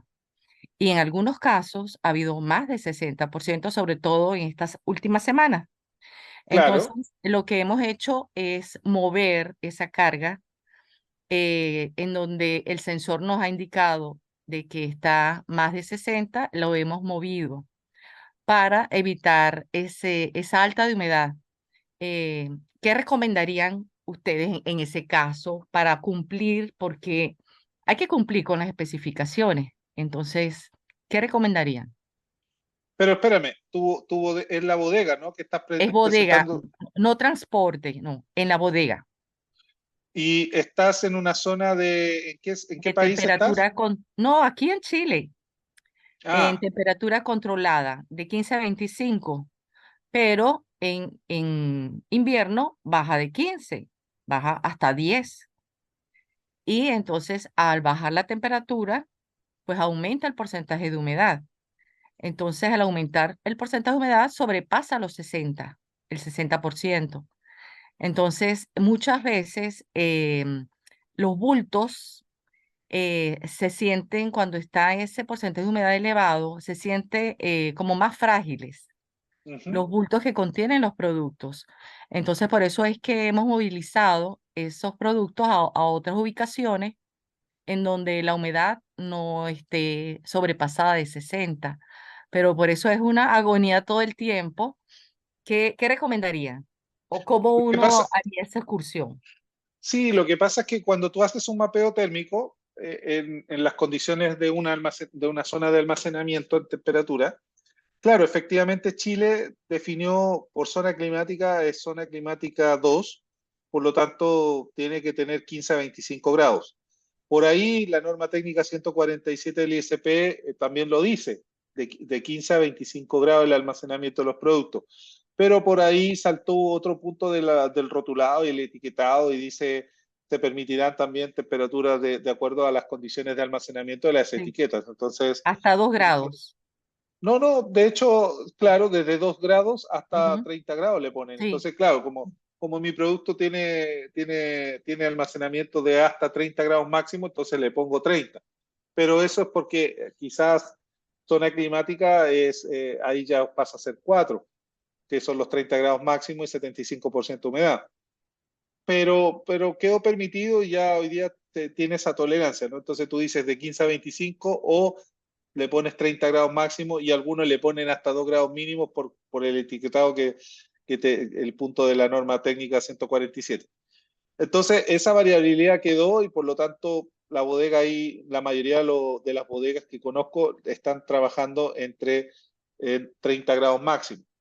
Las que quedan de 15 a 25 son porque tienen sistemas de climatización, sistemas de aire acondicionado, entonces establecen claramente una mejora en las zonas de conservación del producto. Entonces, siempre están entre 15 y 25 y en los días que tienen excursiones de humedad es simplemente los días de lluvia que se producen ese, ese rango de 70, 75% sí, humedad en el interior. Y ahí ujú, lo dejan como informativo en algunos casos, porque realmente preservar la humedad relativa a una especificación, si no tienes un deshumidificador, un sistema de climatización y la bodega mm, sea 100% hermética, es claro. imposible, o sea, controlar esa variable. Y es Entonces, ¿qué es lo puntual que también. exactamente? Entonces, ¿qué es lo que se hace ahí? Se hace, primero se fundamenta con los estudios de estabilidad que tus productos y el envase primario, como es resistente a la humedad, soporta esas condiciones, por lo tanto no hay un riesgo hacia la calidad del producto. Y Ujú, segundo, lo dejan como informativo. Aún así, con los mapeos térmicos, con los resultados que obtienen, generan planes de acciones para aumentar la temperatura. Hay otros laboratorios que han implementado como especie, no de, sí, como un calefactor, no sé cómo decirlo, que son mm, ventiladores o algunos sí, ventiladores para hacer circular el aire. Entonces, como un deshumificador. sí, pero no es un deshumidificador como tal, porque estos son más innovación Mm, de empresas de clima, y con eso van generando sus capas, ¿no es cierto?, sus acciones de mejora en función de los resultados del mapeo térmico, y van así, hacen el mapeo térmico, tuvieron el resultado y generan una acción de mejora. Cuando lo evidencian después que si fue efectivo, al siguiente mapeo térmico vuelven a evidenciar. Si no sí, presentaron excursiones, ya queda como una acción causa-raíz, cierran el desvío, si no siguen trabajando en las mejoras, pero van de a poquito haciendo inversiones. Pero es difícil controlar la humedad y por lo bien, tanto lo describen como excursiones, pero lo validan diciendo que el producto está en envase primario, que no tiene un riesgo, sí. que no hay producto que pueda adulterar la calidad del producto. Entonces, Se deja la te, observación. te dejan la observación como tal. Te Ujú, genera un sí, desvío. Ahora, Distinto es cuando es un laboratorio de producción, porque ahí la humedad relativa tienes que controlarla y porque hay riesgo microbiológico, hay productos expuestos, la materia prima o el excipiente están expuestos, entonces la humedad puede afectar también la granulación del producto. Hay otras variables que cambian ahí directamente. Gracias. Bien, no, de nada, Carmen. Listo. Continuando entonces, gestión de excursiones. Por ejemplo, se coloque una cantidad inadecuada de unidades de enfriamiento para mantener las condiciones de temperatura deseadas. Inadecuada significa hacia arriba o hacia abajo, ¿no? Entonces, cuando hay condiciones extremas, la idea es que tengamos una condición bien definida, bien establecida. Hoy día, cuando tú diseñas un cuarto frío o un camión, hay unos cálculos de resistencia térmica que se deben establecer. Hay memorias de cálculo. Entonces, no es que se haga al ojímetro de definir, no, le vamos a poner un sistema de enfriamiento de 8.000 BTU o 10.000 o 12.000, 15.000 BTU, sino que dependiendo el volumen, la capacidad de ocupación que va a tener el cuarto frío, y además de eso, el sistema de resistencia térmica que va a tener los materiales de construcción. Entonces, todas esas variables son las que tienen que quedar bien claramente definidas. Porque, ¿qué es lo que puede pasar? Que cuando hay condiciones extremas, el intercambiador de calor se me congela o se me recalienta, y eso también me va a generar problemas en mis fluctuaciones de temperatura interna. No sé a quién se le ha congelado el intercambiador de calor en épocas frías, o quién se le ha recalentado en épocas calientes, porque el calor pega fuerte, porque eso queda fuera de la cámara. Entonces es la inversa, ¿no?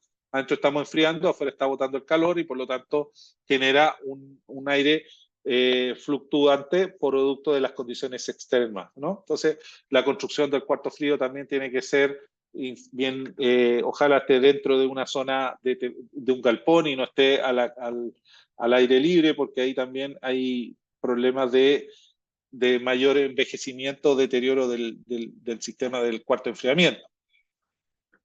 Fuga o ruptura en los sistemas de refrigeración, producto de los movimientos sísmicos, del desgaste, del uso de los trabajadores.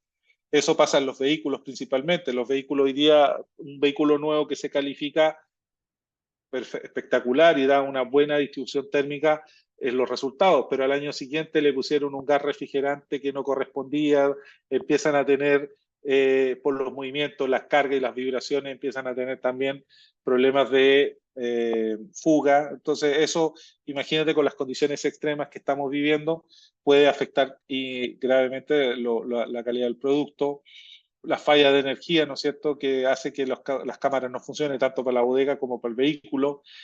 Falta de sistemas de calidad y débil disciplina en las buenas prácticas, ¿no es cierto?, de manufactura en los pisos de producción, como por ejemplo a donde está el cuarto instalado, ¿no?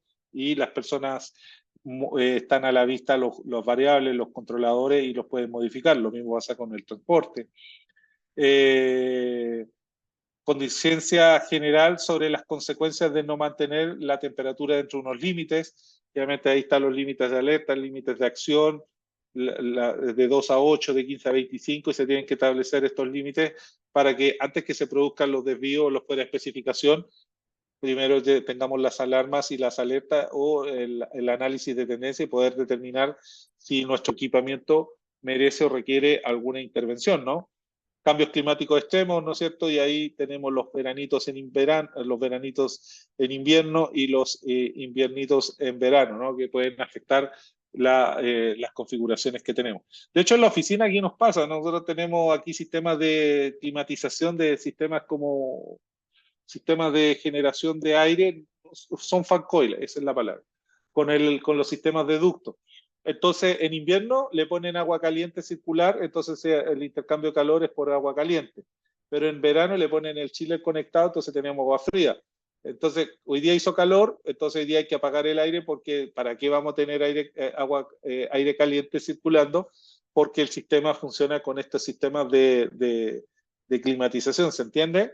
Y eso también es parte de los diseños. Entonces, eso también se piensa que todo el invierno va a durar. Y hay un tema de estos productos que a mí me origina, es que no es que el 21 de junio estamos en invierno y después el 21 de septiembre empieza la primavera, ¿no? tenemos un sistema así, así, teóricamente. ¿Y qué pasa en este periodo en que tenemos temperaturas más bajas? ¿Y qué pasa en este periodo cuando tenemos temperaturas más altas, ¿no? Y ahí las configuraciones de cadena de frío y de productos farmacéuticos sensibles en tiempo y temperatura siempre se enfocan en el invierno, en el verano, ¿no? Y ustedes ven la literatura. Pero ¿qué pasa en los intercambios de estación? Bueno, hoy día el mundo está más extremo, entonces o tienes calor o tienes frío, pero no tienes como un punto medio, así que uno diga, pucha, estos días primaverales de una temperatura muy agradable son ricos, pero ¿qué pasa ahí con las configuraciones, ¿no es cierto? Y la parametrización. Ahí es donde tenemos los mayores problemas. No sé si ustedes han podido monitorear su envío de producto, y creo que me atrevería a decirte que ahí es donde más se producen los traslapes estacionarios, que ahí es donde se producen los problemas de reclamo, ¿no? Por incumplimiento de las condiciones. Porque ¿en qué momento le damos el cambio de estación? Oye, ya dejemos de usar la configuración de invierno y pasemos a la de verano. ¿Y en qué momento dejamos la de verano y pasamos a la de invierno, ¿no? Y ahí es donde nos genera estos problemas. Bien, también retraso inesperado en el transporte debido a los controles de temperatura. Paletas de productos que mantienen zonas calientes en aeropuertos o embarques, eso es muy habitual. Sobre todo los vuelos se atrasan. Hoy día ir a Punta Arenas significa que hay los vientos, ¿no es cierto? El clima no ayuda, Coyhaique tampoco. En Chile, la Patagonia, estamos con temperaturas extremas, vientos extremos. ¿Qué hacemos ahí? Generalmente el transporte aéreo puede demorar una losa de aeropuerto más de lo normal, producto de que los aeropuertos cambian el itinerario, los vuelos se atrasan, ¿no es cierto?, o se desvían. Ahí tenemos una seria complicación con la logística que estamos generando, ¿no?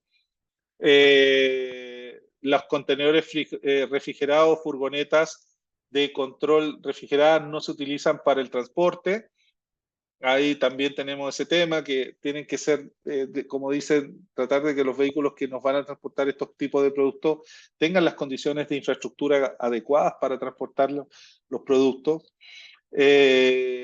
Las agencias de transporte no logran mantener, ¿no es cierto?, las condiciones de transporte planificadas, producto que el personal no sabe, o no le hacen buen mantenimiento, o simplemente no le importa y nunca accionan los sensores de control de temperatura. También los costos, ¿no?, de mantener la temperatura dentro de los límites. Igual tiene su costo. Imagínate, tengo 20 camiones, tengo que calificarlo. Igual involucra una inversión importante y que algunos laboratorios a veces no quieren generar esa inversión. Los cortes de energía, como lo dijimos, y las buenas prácticas de distribución, sobre todo en el personal de que opera, tiene que estar capacitado y entrenado para esas actividades. Bien. Que eso que nos va a impactar principalmente todo lo que estamos viendo hoy día: pérdidas de productos, disminución de eficacia, separación de capas de productos líquidos, ¿no es cierto?, que puede afectar en la calidad del producto, cambio en los patrones de disolución de la dosificación sólida, decoloración de productos si a veces le llega luz solar o radiación, o simplemente la temperatura, entre otros variables. Bien. ¿Cómo vamos, Clau, con el tiempo?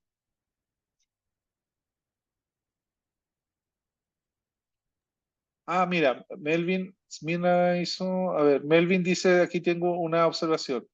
En caso de los productos almacenados a temperatura 15-25, ¿cuándo influye una excursión de por debajo de este rango y cómo lo valora la entidad regulatoria?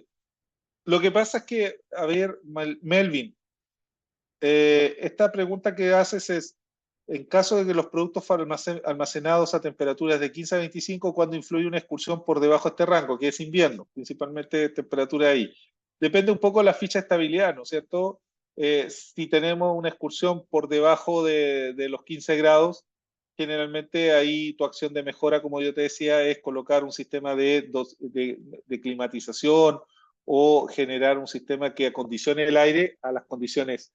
Pero si estás teniendo excursiones de 14 grados a 13 grados, quizás hay que tomar acciones puntuales. Pero si ya estás presentando temperaturas de 4 grados, 3 grados y tu requisito mínimo eran 15, ahí ya no tienes nada más que hacer que generar un desvío, ¿no es cierto?, y empezar a generar un plan de acción correctiva y esperar una mejora en el sistema. Quizá ahí te va a tocar implementar un sistema de climatización porque puede estar afectando la calidad del producto que estás almacenando y eso se puede ver mermado, ¿eh? Ignacio Ibáñez dice, ¿existe alguna directriz para controlar productos importados antes que lleguen a aduana? Ah, esa es una buena pregunta, Ignacio. Me gusta. Generalmente, como teníamos la fotito que la voy a mostrar más acá, es súper importante que se establezcan en esta fotito que está aquí, es súper importante que se establezcan claramente los límites, las responsabilidades y los límites que tenemos cada uno de los actores que funcionan. Tú mandaste a fabricar, no sé, a Brasil, a un laboratorio farmacéutico, y el laboratorio farmacéutico se va a hacer responsable contigo, quizás, hasta la zona del almacén, entonces hasta el hangar de tu andén, ¿no? Hasta ahí llega el producto. Entonces, ese laboratorio va a ser responsable de la cadena de frío o de la distribución de estos PFCTT hasta aquí, hasta este punto. Entonces tú, ¿qué es lo que vas a hacer? Tú haces la recepción del producto y tú controlas las condiciones de temperatura que declaran, ¿no? 15 a 25, de 8 a 15, de 2 a 8 o son congelados. Listo. Si el producto tú lo aceptas, lo recepcionas, lo aceptas, ya ahí pasa a ser tuyo y por lo tanto ahí desde ese momento a acá, ya al almacenamiento, ya pasa a ser responsabilidad de tu centro de almacenamiento, ¿bien? Pero lo que tú tienes que trabajar es que el laboratorio te tiene que asegurar a través de la cadena de frío o distribución o las buenas prácticas de distribución que el producto hasta tu local cumpla la temperatura que se especifica. Y luego tú, a través del transporte local, vas a llegar hasta donde el paciente, ¿no? Clínica, hospitales o el paciente, y ahí finalmente tú llegas hasta ahí. ¿Listo? Esa sería tu responsabilidad. Esa sería tu responsabilidad. Y esta sería la responsabilidad del laboratorio. Bien. Ahora, el tema pasa, ¿qué pasa con las vacunas que a veces están en las farmacias, ¿no? Hay vacunas o hay productos inyectables que son refrigerados en las farmacias, que se los venden a las personas. Yo la otra vez me fui a vacunar en una clínica y me fui a poner la fiebre amarilla. Entonces la clínica, muy responsable, dice, yo le vendo la vacuna y yo se la pongo. Entonces ellos la tienen almacenada en una nevera con condiciones de monitoreo de temperatura, ¿no es cierto? Me imagino la nevera, no sé si estará calificada, etc. Y llegó un papá ahí con un niño que quería colocarle un inyectable, creo que era una vacuna, y la responsable del laboratorio vacunatorio le dijo que no le iba a vacunar, porque ella no se hacía responsable por esa vacuna que la persona había comprado en una farmacia y el señor le mostraba la boleta de la farmacia, la receta médica, pero no aceptaron colocársela porque la señora dijo, yo no sé bajo qué condiciones almacena esa farmacia o droguería para otros países las condiciones de almacenamiento de ese producto. Así que no me hago responsable y por lo tanto no aceptó colocarle la vacuna. Y aparte que la persona compró el vial, ¿no? Y lo andaba llevando en la mano, en su bolsito, hasta la vacunatoria. Entonces, desde que compró el vial hasta que llegó al vacunatorio, ¿cuánto tiempo habrá pasado? La espera que hizo y para que después le dijeran que no, ya ese producto realmente perdió la cadena de frío. Entonces, súper importante acá que ustedes, a través de los acuerdos de calidad, ¿no es cierto?, de las actividades por contrato, dejen muy en claro las responsabilidades de cada parte. Bien, Ignacio, no sé si te respondí tu pregunta.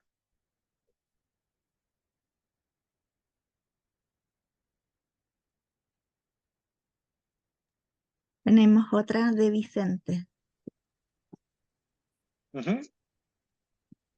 Otra de Vicente dice, ¿qué rangos de temperatura se pueden manejar en aduana?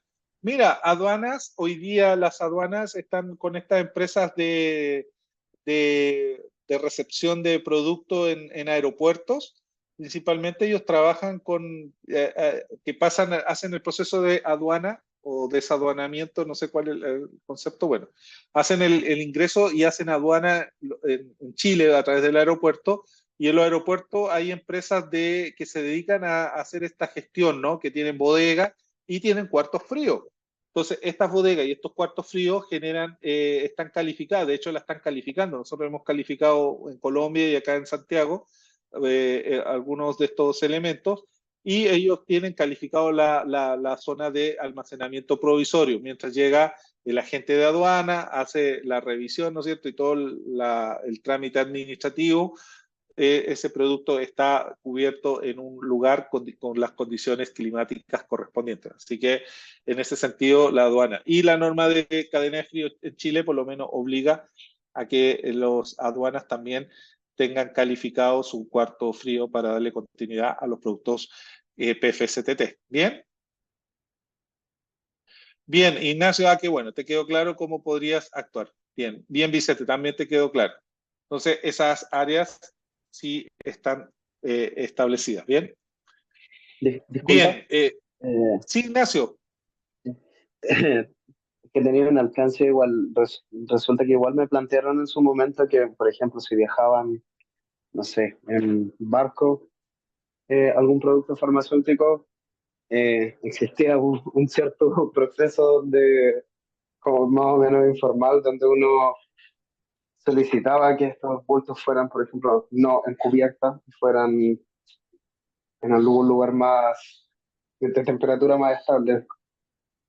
Eh, Iba más o menos por ahí como quizás qué control podría tener o seguiría siendo como la responsabilidad que pactemos con el fabricante. Mira, esos transportes son reefer, ¿no? Que traen temperaturas controladas de acuerdo a las especificaciones del almacenamiento del producto. Bien, esos reefer, si bien es cierto, tienen un aislamiento térmico y tienen una condición de temperatura previa. La humedad no te la van a controlar, porque en el mar es imposible, ¿no? En el mar la humedad se te excede por parámetros, va a estar 70, 80, 90% de humedad. Pero generalmente esos containers no van en la zona de superficie, sino que van en una zona más aislada del sistema de almacenamiento. Ahora no me pregunten en qué zona del barco, pero es el compromiso que es hacer las empresas de transporte. Piensa tú que traen cientos de containers y los reefers tienen la forma de un container, la única diferencia es que ellos manejan sistema de energía independiente para mantener las condiciones de temperatura establecidas durante todo el tiempo de viaje. ¿Bien?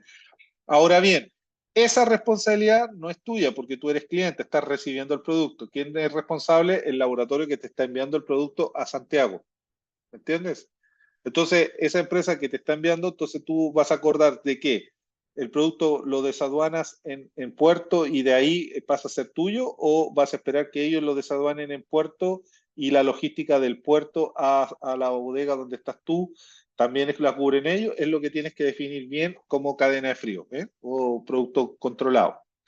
Las empresas estas los laboratorios generalmente colocan sensores de monitoreo desechables, son unos sensores cada ciertos envases, van colocando estos sensores, entonces tú cuando hables de un reefer, sacas este sensor testigo y puedes descargar la data de todo el periodo desde que se embarcó hasta que llegó a tus manos, y realmente ahí vas a tener todas las condiciones de temperatura registradas y humedad, ¿bien? Para que tú sepas.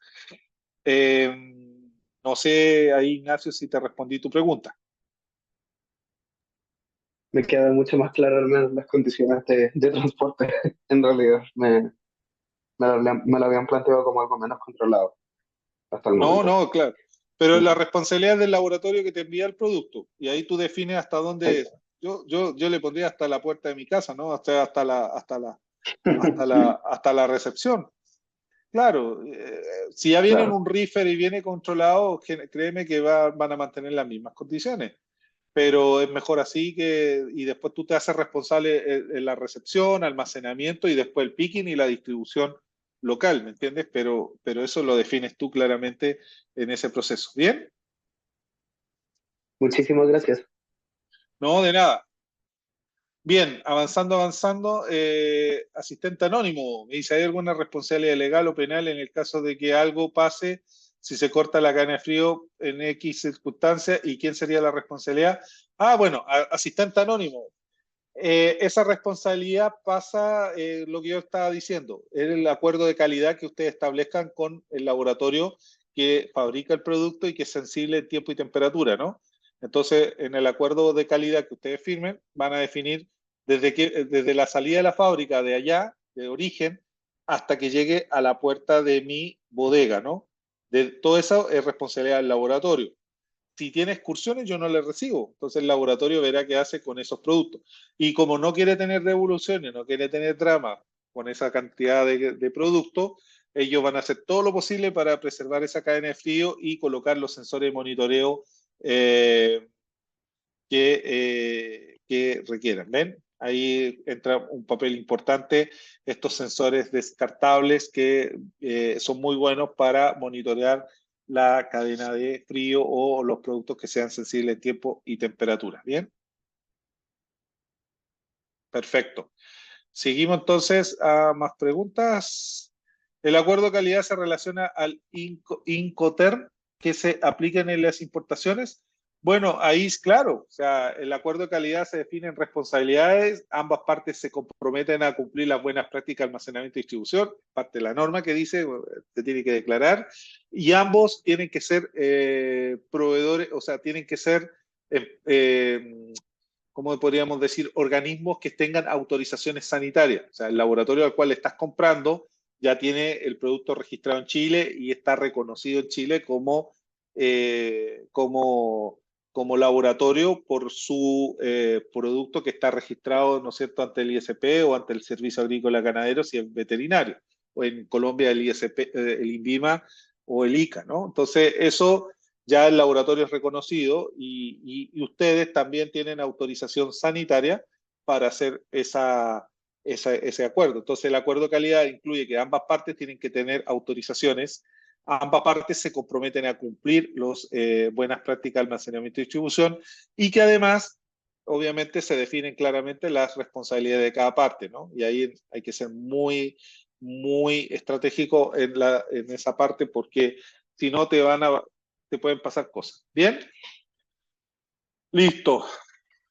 Seguimos entonces adelante. Entonces, ahí la calificación, tenemos la estrategia, tenemos los vehículos que sean refrigerados con temperaturas controladas, los despachos pasivos, despachos activos, transporte aéreo, ¿no es cierto? Y los despachos marítimos. Hoy día pasar a enviar productos por mar también toma su tiempo, hay riesgos, ¿no es cierto?, climáticos. Cabo de Horno hoy día en invierno es complejo, Canal de Panamá, por otro lado, tiene su frecuencia. Los aviones son una buena opción, son más rápidos, eficientes, etcétera, ¿no?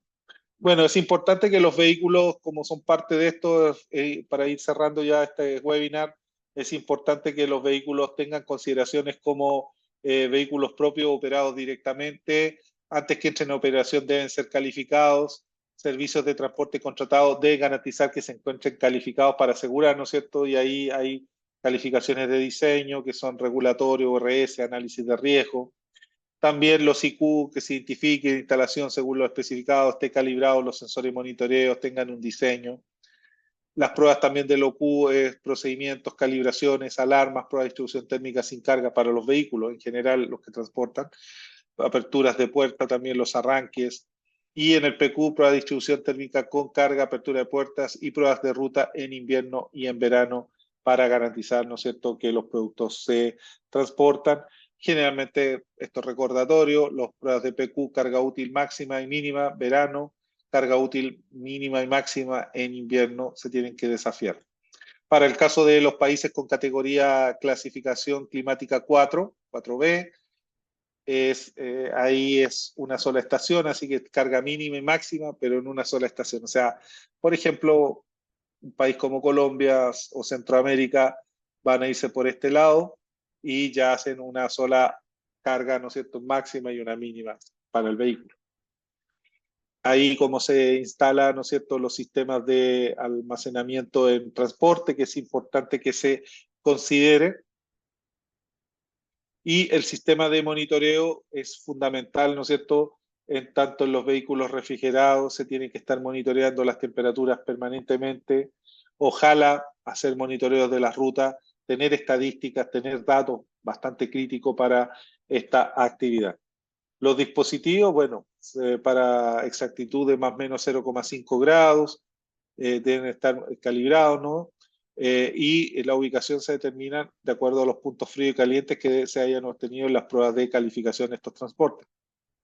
Y los diseños, bueno, acá tenemos la prueba de el cálculo de resistencia térmica, ¿cierto? Por ejemplo, para los productos congelados tiene que ser menor a 0,4 watt partido por metro cuadrado por K, que es el coeficiente el K es un coeficiente de resistencia térmica, y los refrigerados debe ser menor a 0,7 watt partido por metro cuadrado por K de resistividad térmica, ¿ven? Que es el espesor, el sándwich que yo le digo entre la lámina de acero y el poliuretano que hace el aislamiento.